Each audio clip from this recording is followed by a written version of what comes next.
maulan sa gabi sa ilang lugar dito sa Negros at Panay. Sa Mindanao, hapon pa ng Sabado nagsisimula ang mga pagulan sa maraming bahagi ng Mindanao at mas Provinces at sa Zamboanga Peninsula. Pagkakaroon ng linggo hapon sa may Zamboanga Peninsula.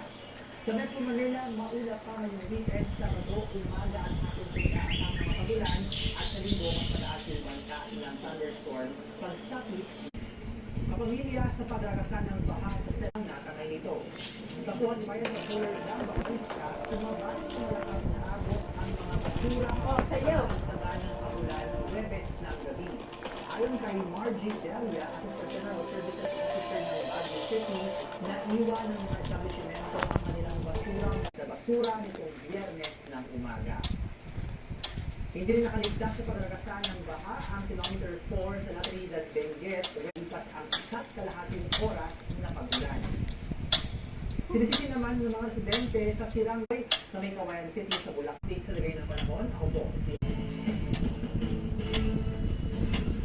Pasok na si Pinay Canister Alex Iyan at Ukiyanes ni Nicole Posa Puerto ng Biyernes.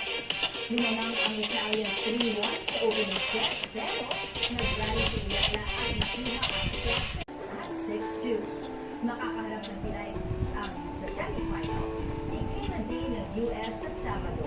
Ang tapos matalo sa opening round ng top seed na si Camila Rakimo. Proseso sa kaso crimes against humanity ni dating Pangulong Duterte umuusap na sa antas ng pre-trial chamber ng ICC. At kapamilya Charles, tuloy-tuloy pa rin ang ating pagbabalita sa pagbabalik ng TV Patrol.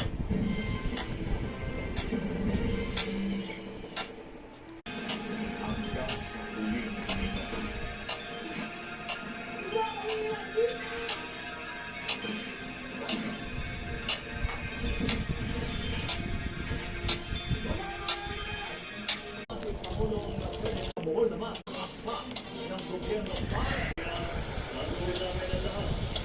Ito ang itinangako ni Pangulong Marcos para tumaas ang produksyon sa bansa at hindi na mag-angkat ng bigas.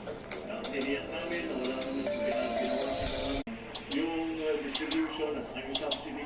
Nangako rin ng Pangulo na patuloy na susuportahan ang mga magsasaka sa iba pang paraan gaya ng makinarya at paggamit ng mga bagong teknolohiya. Malaki ho ang unang-una gastos. Kasi individual na farm, gagastos kami ng gasolina, gagawa kami ng balon para paputo. Sa ngayon, nananatiling hamon pa rin sa mga magsasaka sa Bohol. Sama ko kumpleto sa Nobyembre. Pero sabi ni Pangulong Marcos Jr.,